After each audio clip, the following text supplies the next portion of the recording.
цаашлаа одоо Монголын нутаг байсан байх л та тухайн үед те.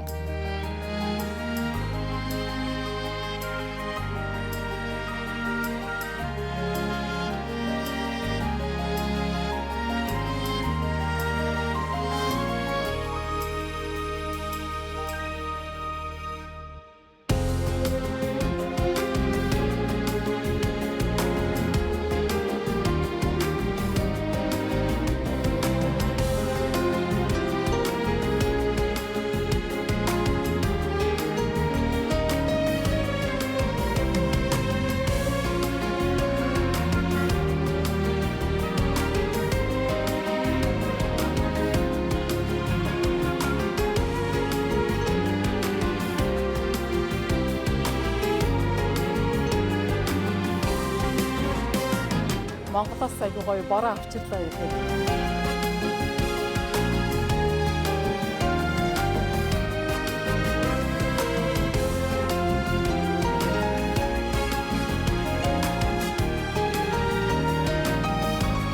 Би чамд хайртай.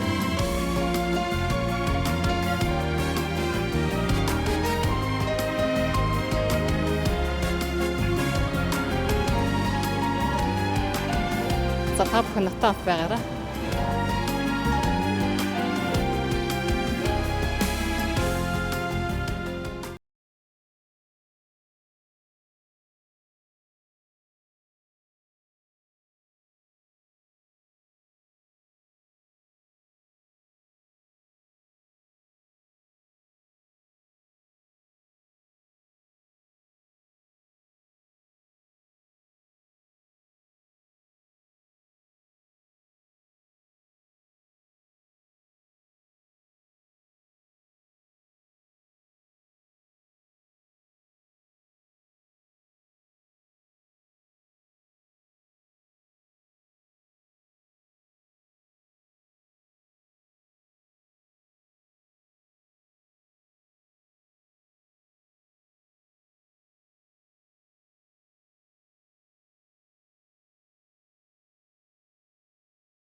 Volvo бол 1927 оноос хойш анх үүссэн цагаас төлөөлөгчийн машин хийж байгаа. За тэгээд түүнээс хойш бол ачааны том машин, за тэгээд усан онгоц хүртэл үйлдвэрлэж ирсэн юм байна. Ийм нарийнхан дугуйтад ийм модон обуттай дотор талдаа. Тэгээд 28 онд үйлдвэрлэсэн. Үнэн ганхан тэгээд. Одоо төлөөлөгчийн машин. Энэ одоо гадна тал нь цэвэр арьс үү? Тэгээд тухайд одоо 28 оны машин гэхэд бол энэ дугууны гадна тал нь потас дугуй нас юм арьсаар бүрдсэн байж байна. За энэ 1928 онд үйлдвэрсэн LV4 гэдэг бас автобус байна. Volvo концернд одоо нэлийн олон компаниуд хараалагддаг. За мэдээч эрг Volvo Trucks буюу Volvo брендийн дор ачааны машин үйлдвэрлэх тээврийн нэгдсэн шийдэл байт юм байна. За мөн Mack Trucks гэдэг Хойд Америкийн брэнд, за Mack брендийн дор ачааны машин үйлдвэрлэдэг юм байна. UD Trucks гэдэг Nissan брендийн дор ачааны машин, автобусны хөдөлгүүр үйлдвэрлэдэг компани. За мөн Volvo Bussa гэдэг Volvo брендийн дор автобусны хөдөлгүүрүүдийг үйлдвэрлэдэг компани байна. За мөн Volvo Construction гэд Volvo брендийн барилгын тоног төхөөрөмжийг боловсруулах, үйлдвэрлэх, засвар үйлчилгээ, барилгын болон холбогдох тоног төхөөрөмж зориулсан тоног төхөөрөмжийг үйлдвэрлэдэг construction байна. За мөн Volvo Renta гэд хөлөг онгоцны хөдөлгүүрийг зохион бүтээх, болон үйлдвэрлэх түүний цахилгаан тоног төхөөрөмж. За мөн аж үйлдвэрийн зорилттой тоног төхөөрөмж үйлдвэрлэдэг. За энэ нь болохоор аж үйлдвэрлэхээр цахилгаан станцын зорилттой тоног төхөөрөмжүүдийг бас үйлдвэрлэдэг байх нэ. За Volvo Aero гэд нисэх онгоц болон сансрын пуужингийн орчин үеийн хөдөлгүүрийн бүрэлдэхүүн хэсгийг зохион бүтээдэг үйлдвэрлэдэг бас том үйлдвэр хараалагддаг юм байна. За мөн Volvo санхүүгийн үйлчилгээ үзүүлдэг компани байдаг байх нэ.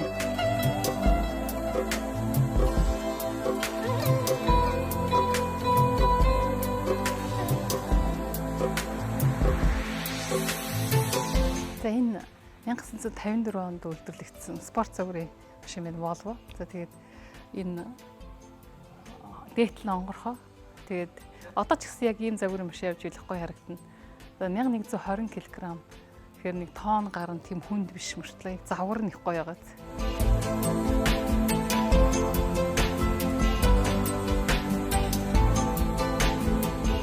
За 2016 оны байдлаар тус концернд 94914 хүн ажилладаг гэж гарсан байна. За одоо бол мэдээж бас нэг энэ тэр хавцаа байдаг бах. За өмнө нь Volvo суудлын автомашиныг үйлдвэрлэж ирсэн чинь 1999 онд Ford компанид өөрийнхөө Volvo Cars нэртэй суудлын автомашины үйлдвэрлэлээ зарсан юм байна. За энэ салбараа зарсан гэсэн үг. 2010 онд Ford компани Хятадын Geely гэдэг компанид Volvo Cars-ыг бол зарсан юм байна.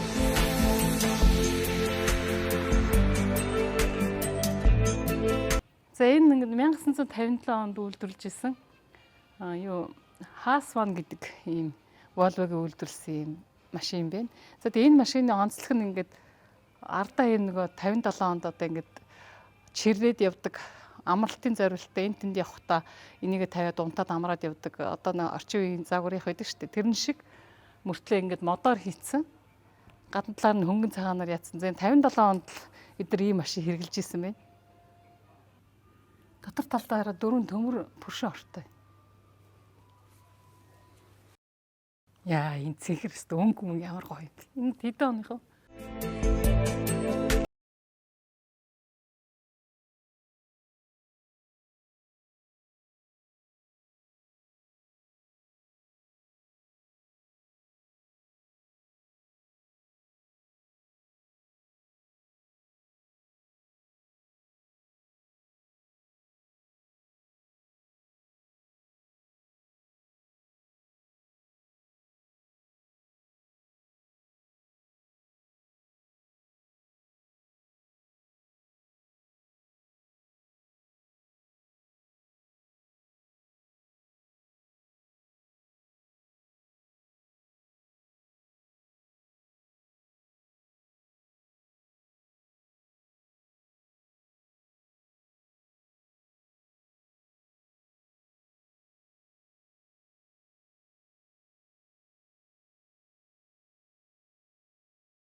За энэ Volvo PV61 гээд 1949 онд үйлдвэрлэсэн машин байна. За энэ 30-аас 49 онд үйлдвэрлэсэн машинууд нь бөмбөр мөртлөөс өнгө нь тод гялгар хөх улаан хүүрэн хар энэ төр их модны өнгөтэй байсан байна.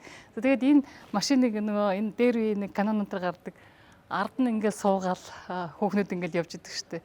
Яг тэр үед очисон мэтэлтэй. Үнэхээр гоё. Яг одоо тэр үеийнхээ байдлаар энэ машинуудыг яг энэ чигээр аягүй гоё хадгалаад үлдсэн юм байна. Энэ бол үнэхээр гайхалтай музей байна.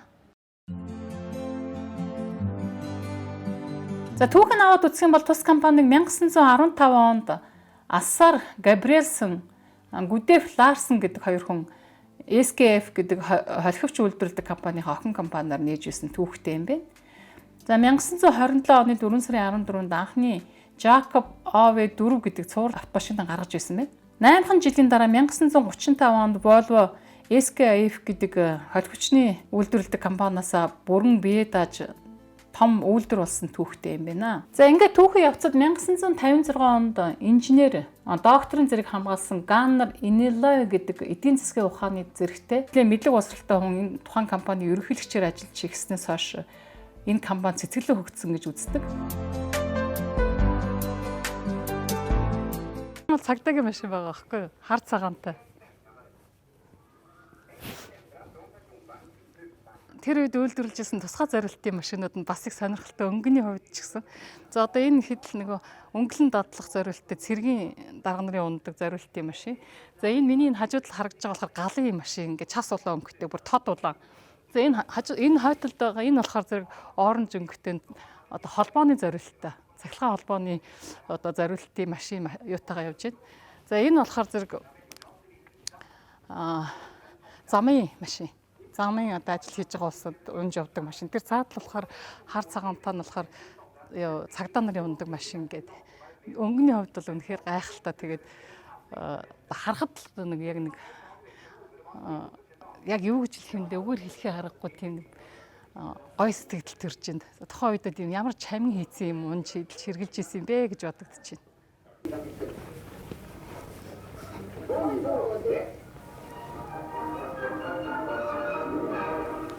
За энэ 1965 оны спорт загварын. Энэ хараа спорт загварууд одоо энэ орчин үеийнхээс дээр үеийнх нь болохоор айгүй гоё загварлаг байгаа байхгүй юу?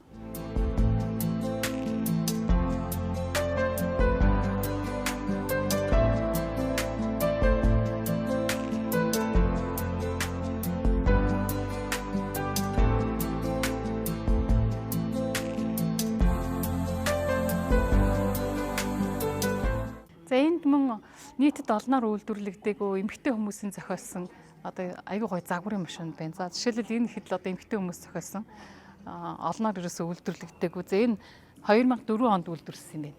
Яг ингээд харахад ардаа хүүхдээ ингээд суулгацсан. Тэгээд урдаа зайтай ардаа юм аччих зориултай. Гэсэн мөртлөө мод дизайны хувьд бол бас аягүй гоё модтой байгаа байхгүй загварлаг. Энэ мөн эмэгтэй хүний зохиолсон машин. За энэ ингээд дандаа энэ арталтаа ингээд 2 3 хүүхдээ суулгаад урдаа жижигээс суулгаа ингээд суудал нь эргэждэг ч юм зориултай бас хийсэн юм байна те. Үнэн гоё загвартай. Болохоор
цагаан машин бол хамгийн сүүлд үйлдвэрлэсэн шинэ машин юм байна. За энийг бол 516,300 кроноор зарж байгаа юм байна. За энэ Монгол мөнгөөр нэг ойролцоогоор 140 гаруй сая төгрөг болж байгаа юм байна. Тэгээ харахад бол энэ их гоё машин харагдчихэ. Тэгээд энэ машин мэддэг хүмүүс нь үзүүлэлт тэмдрүүдээс хараад явал мэдээж энэ Volvo-гийн брендийн машин маш сайн машин л байгаа гэж бодож байна.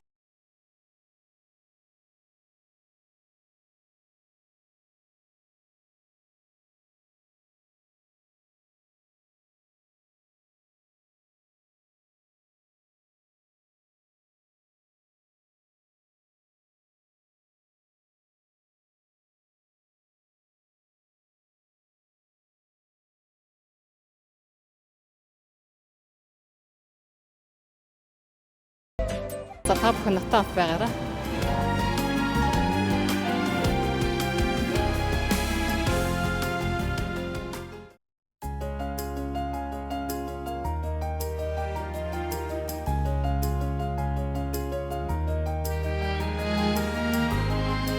За үзэгчдээ Гётеборг хотоор их аяллаа. Өнөө өглөө Volvo-гийн музейс эхэлсэн. За Volvo-гийн музейгээр нэг 2 цаг хэрэг яваад замдаа 10 км хотынхаа захад 10 км орчим газарт буугаад автобуснасаа буугаад ингээд энд нөгөө хувийн байшингууд харагдахаар нь буучаад байж байна. За энд ингээд нэг 20 минут байлаа. За ерөнхийдөө бол төрсөн сэтгэл гэвэл энэ айлууд нь хоорондоо нэг хашаагаар зааглагдаагүй. Тэгээд ерөнхийдөө их тайван амгалан энэ хотын гадна талд байгаа мөртөө энэ автобусны буудлууд нь ингээ ойрхон за явган хүний замууд нь ингээ хажуудаа гэрэлтэй. За тэгээ тэргээр нь хүмүүс гүүгээд нохоогоо салхинд гаргаад тэгээ ерөнхийдөө бол бие биендээ нэг тийм саад болж байгаа мэдрэмж төрөхгүй хүмүүсийн их амгалан тайван ер нь энэ орчинд хүн амьдрдаггүй юм шиг тийм сэтгэл төрхөөр тийм тайван амгалан аятайхан санагдаж байна.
Та бүхэн натаа хамт байгаарай.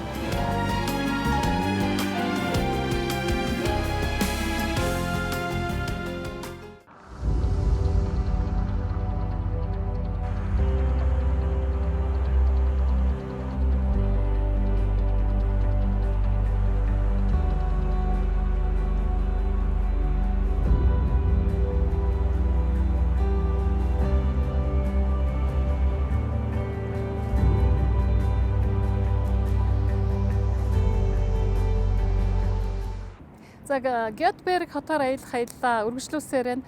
За одоо яг 15 цаг 21 минут болж байгаа. Тэгээд одоо ингэ нар суух гэж байна. Тэгэхээр тэрнээс өмнө одоо энэ хотоо жоохон явъя гэж явж байна.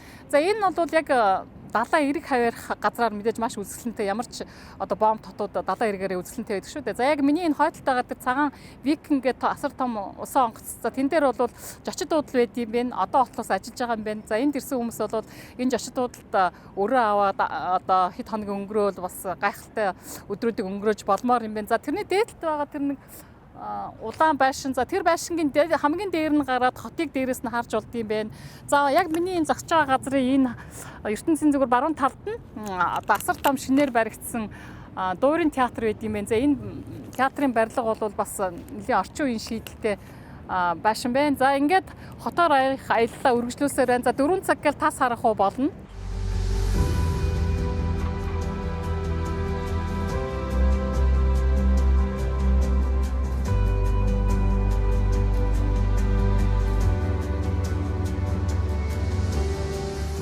Тэр дээр хөөрж байгааг та бүхэн харж байна. Тэр нөгөө аврах том нөгөө юу байна? Бөмбөрцөг. Тэгээд бөмбөрцөг нь машины хэлбэртэй бөмбөрцөг тэр хаад яг явж байна. За түүнээс гадна тэр явж байгаа онгоцоор энэ олон эрэг хаваар нь яваад хотыг сонирхож болох юм байна.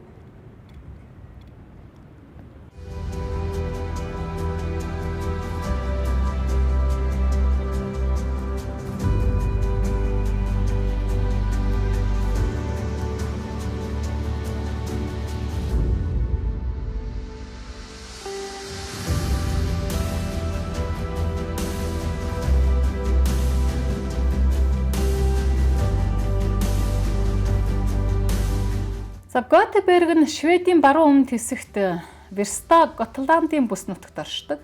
За Стокгольмын дараа ордог Шведийн 2 дахь том хот. За 17 дугаар зууны эхээр Чарльз 9-р хаан Готеборг хотыг бол Гёте Элвагийн аманд Хисинген гэдэг арал дээр байрлуулж нээжсэн түүхтэй юм байна. За хотын хүн амын дийлэнх нь Голландын оршин суугчдын эрэлтээс болж нэлийн хурцтайгаар тухайн үед өсөж байсан байна. За 1607 онд Готеборг хотод бэхлэх босгож ирсэн боловч ажил нь удаашртай байсан бөгөөд за Калмарын дайны ихэнх үед хүртэл дуусаагүй байсан байна. За 1611 оны 6 дугаар сард дайны цэргүүд энэ хотыг бол бүрэн эзэлж байсан түүх бас байна.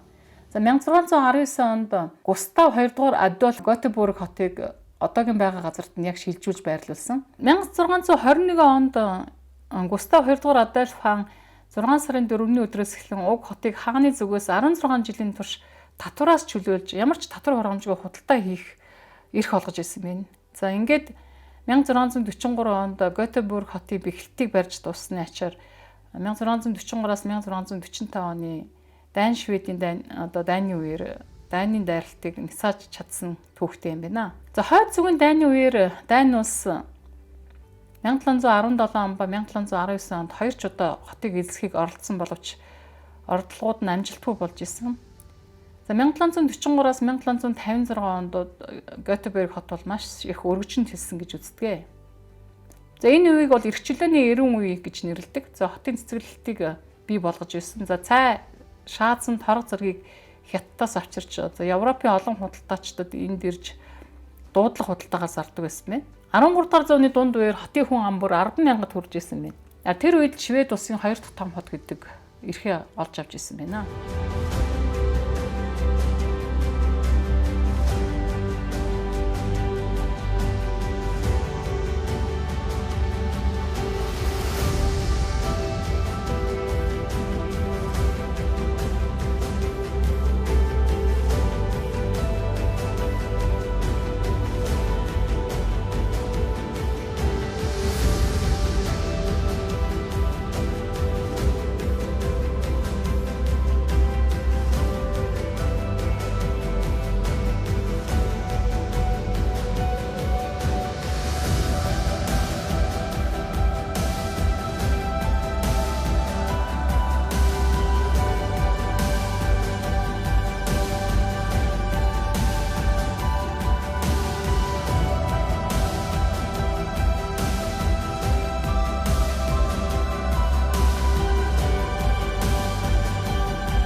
Та бүхэн натанд байгаарай.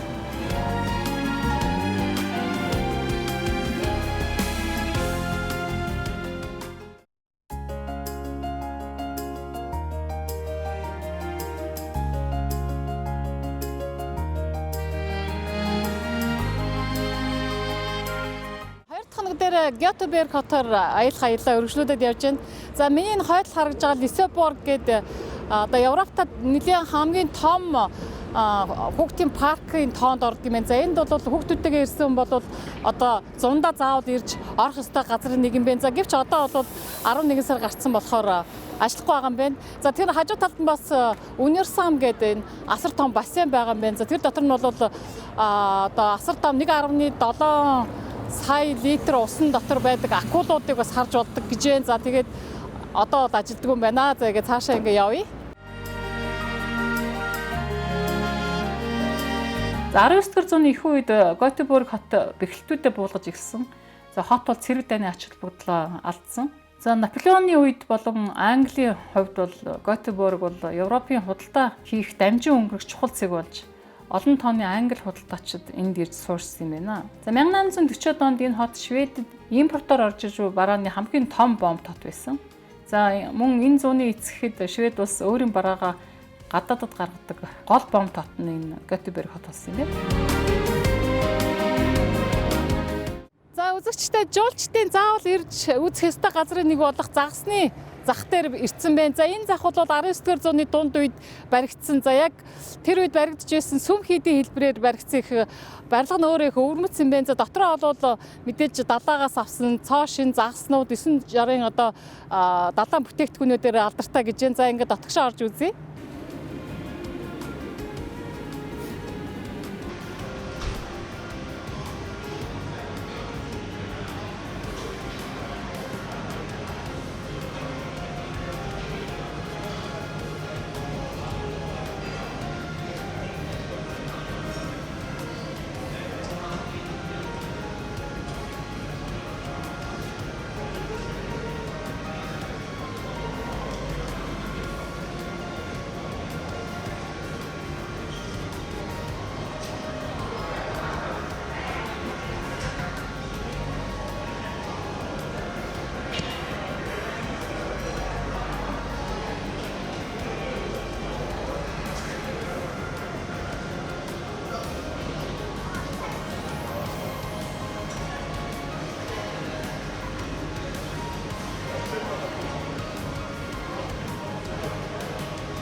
Загс таалман загс тэгээд ойгой загснууд байна.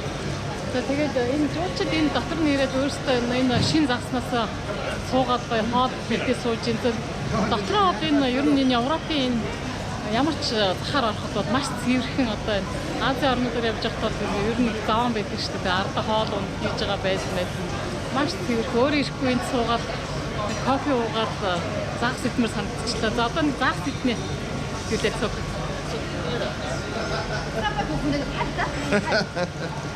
Are you guys sisters?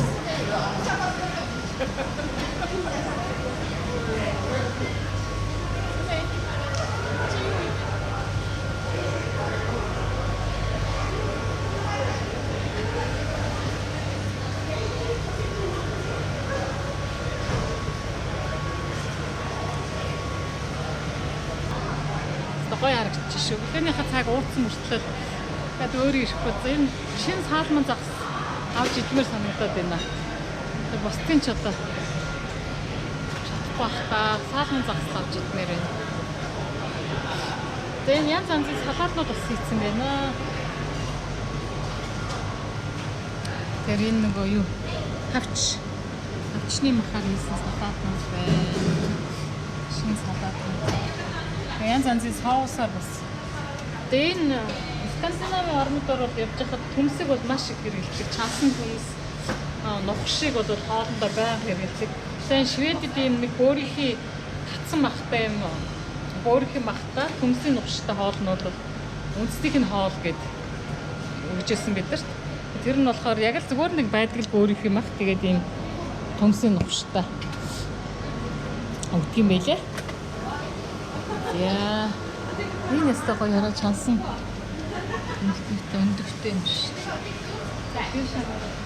За, Балтийн тэнгисээс байсан цоо шин тавчны мах идэх гэж байна. За энд бол одоо яг өвлөө болгондоо шинэ загас ирдэг. За тэрүүгээрээ дандаа хоолоо идэг. Шинэ загас, шинэ далайн бүтээгдэхүүн. За энэ бол тавчны мах. За тэгээд энийг одоо амсаж үзье. Давстай юм шиг мөртлөө энэ цаавс нь одоо яаж юм аа. Ер нь бол амт нь надад бол аягүй таалагдчих. Гоё амттай юм. Амт нь бол нөгөө юуны давссан ногоо амттай ер нь бол зөөлөж идэх юм бол. Тэгээ үнэхээр гоё амттай байна. Надад бол таалагдчих.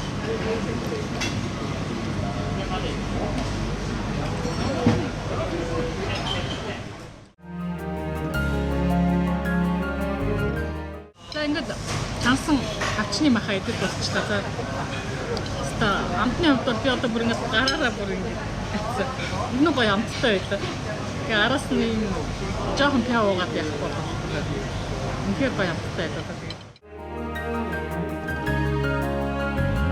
За мөн үүний зэрэгцээ үйлдвэрлэлээ одоо маш их хүчтэй хөгжиж ирсэн. За 19-р зууны дунд үеэс эхлэн тус улс хамгийн том үйлдвэрийн том төв болж чадсан юм. За Готеборгийн үйлдвэрлэл нь нэхмэлийн үйлдвэрлэл, хүнсний үйлдвэрлэл тулгуулсан үйлдвэрлэл хөгжиж ирсэн. За 19-р зууны 2 дугаар хагас хотын анч үйлдвэр хөгжил өргөжлөө явагдаж металлург машин тоног төхөөрөмжийн үйлдвэрлэл тэргүүлэх салбар нь болж байлаа.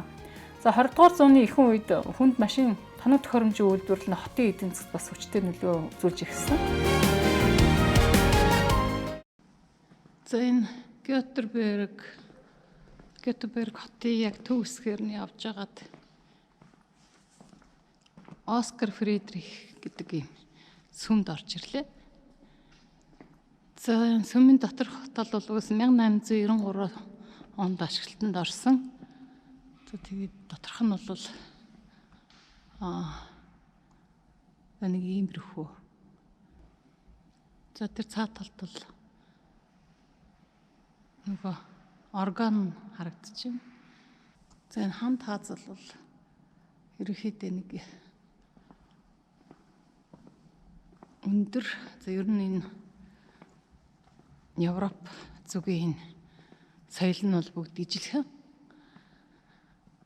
За сүм хийдүүд нь өндөр юм маш өндөр таацтай гоёмсог байдаг.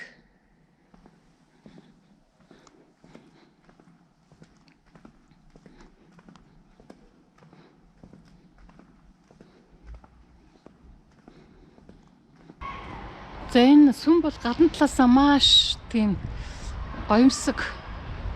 За энэ хамгийн өндөр энэ хэсэг нь болохоор 71 м өндөр юм байна. За тэгээд энэ 17 дугаар зууны үеийн одоо сүм хийдий одоо нийтлэг дүр төрхөөр боссон гэж хэлж болохоор барилга байна. Göteborg хотын нэлээд өндөрлөг хэсэг дээр оршдог маш одоо холоос энэ сүртэй өндөрлөг газар их гоё харагдчихсэн. Тэгээд зорж ирлээ. За тэгээд дотор нь хүмүүс ерөөсөй байхгүй байна. Тэгээд за 1889-с 1893 он хүртэл 4 жилийн турш барьсан юм байна. Göteborg хот бол угаасаа энэ Шведийн одоо Стокгольмын дараа орох 2 хот. За тэгээд тэр үедээ бол 17 дугаар зууны үед бол нэлийн цэцгэлэн хөгжиж ирсэн гэж үздэг. За нэгдүгээрт энэ байгаль геологийн хувьд бол одоо тохиромжтой далайн бомб тот за худалдаа намыг хөгжиж ирсэн. Хот сүм хийд тэр үед барьж ирсэн одоо энэ байшин барилгууд нь бас нэлийн цөөнгүй үлдсэн.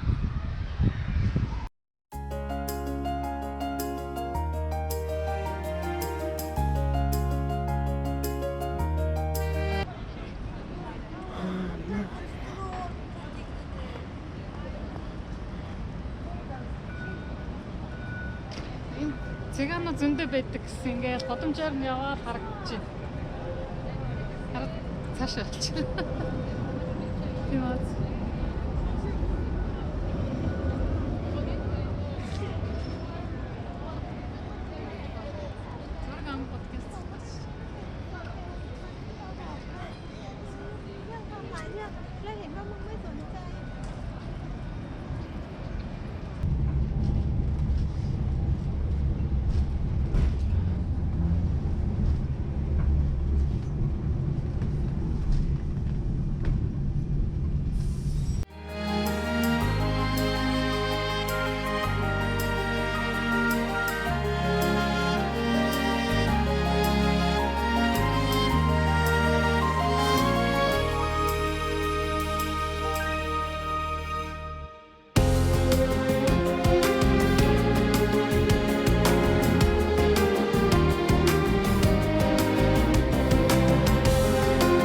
За 2017 оны статистик үзүүлэлтээр Шведийн багшийн дундад цалин 24,000 крон буюу 2600 гаруй доллар. За тоогооч нь 27,000 крон буюу за 2900 гаруй доллар. За инженерийн цалин нь 38,000 крон буюу 4200 доллар гэх мэт цалинтай байгаа юм байна. Гэвч ажиллаж байгаа салбараасаа хамаарат ажилтны цалин бол мэдээж өөр өөр байна. За гэхдээ энэ цалин бол татвар төлөхөөс өмнөх үеийн цалин. За энд бол Скандинавын бусад орнуудын адил татвар нь бас л өндөр. За дундаж татварын хувь нь бол 30%. За их цалин авах тусам татвар нь өндөр болдгоо. За татвараас гаднаас олон тооны хураамжууд авч идэг юм байна. За хамгийн ихдээ 61% хүртэл хураамж авдаг. За жишээлбэл одоо хүн амархаад явхад амралтын мөнгнөөс нь 61% хураамж авдаг юм байна. За хэрвээ цалингаас гадна шагнал авал бас 61% хураамж авдаг. За гэвч энэ татвараа сайхан зам, дугуйн зогсоол, эмнэлгийн дээд зэргийн үйлчилгээ, за хүүхдийн цэцэрлэг нь их үнэтэй биш, төрсөн их бол харьцангуй удаан хугацаагаар тэтгэмжтэй амралт авдаг. За хүүхдийг үн төлбөргүй эмчилдэг гэх мэтчлэн хүмүүсийн сайн сайхны төлөө зарцуулж өгдөг нь үнэхээр гайхалтай. Ер нь Шведэд байр түрээслэхэд 8,000-аас 15,000 крон буюу за 900-аас 1,600 гаруй доллараар түрээсэлт юм байна. За ер нь 16 дугаар зууны үеэс эхлээл ер нь Шведүүд бол дандаа байр түрээсэлж амьдарч ирсэн. За одоо ч гэсэн ер нь бол байр түрээсэлдэг хүмүүс одоо ихэнхийн эзэлдэг гэж шүү. Ер нь өөрийн байр худалдаж авахдаа ер нь их хойрог ихэнх шведүүд насан туршдаа байр түрээсэлж амьдардаг гэсэн үг. За түүнийг бол яг өөрийн байр шиг л тооцдог. За сүүлийн үед байр худалдаж авахд нэлээд дэлгэрч байгаа юм байна. За гэхдээ тийм ч амаргүй гэн ерөнхийдөө бол дуудлага худалдаанд ордог ихэнх байрнууд нь. За байраар дуудлага худалдаанд орохдоо эхлээд интернетээр бөглөх хэрэгтэй юм байна. За интернетээр бүгд данны руугаа бөглөөд тэндээс одоо шалгарсан шууд одоо байраа худалдаж авах хэрэгтэй.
За ингээд Göteborg хотоор хийсэн аялал өгөр дуусгаж байна. За дараагийн нэвтрүүлэг хүртэл баяртай үзэгчтэй.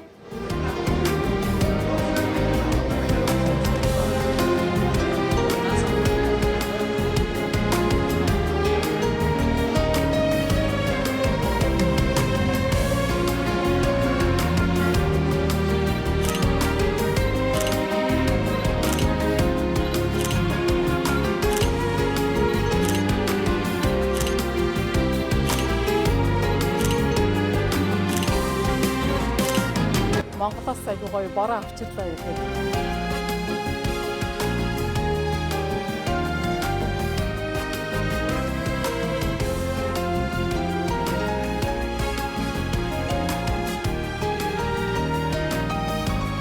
Би чамд хайртай.